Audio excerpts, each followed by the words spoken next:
मध्य प्रदेश के रायसेन जिले में स्थित सांची स्तूप भारत की सबसे प्राचीन और भव्य बौद्ध धरोहरों में से एक है। ये केवल एक स्मारक नहीं, बल्कि शांति, धर्म और इतिहास का जीवंत प्रतीक है। सांची स्तूप का निर्माण 3री शताब्दी ईसा पूर्व में महान सम्राट अशोक ने करवाया था।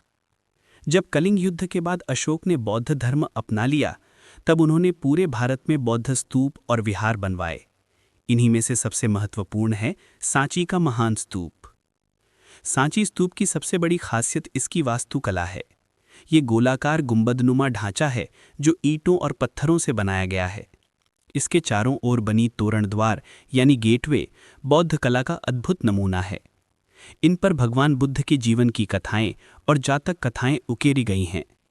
दिलचस्प बात यह है कि यहाँ बुद्ध की मूर्तियां सीधे नहीं दिखाई गईं, बल्कि उन्हें प्रतीकों से दर्शाया गया, जैसे पदचिन्ह, धर्मचक्र और कमल।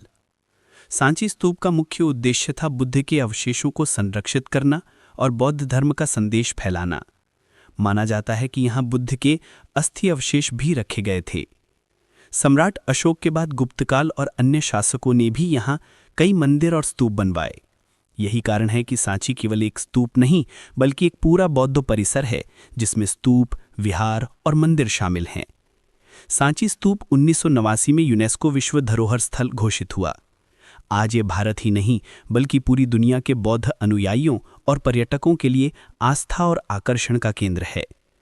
हर साल यहाँ हजारों पर्यटक आते हैं और बौद्ध धर्म की उस शिक्षा को महसूस करते हैं जो शांति, करुणा और अहिंसा का संदेश देती है।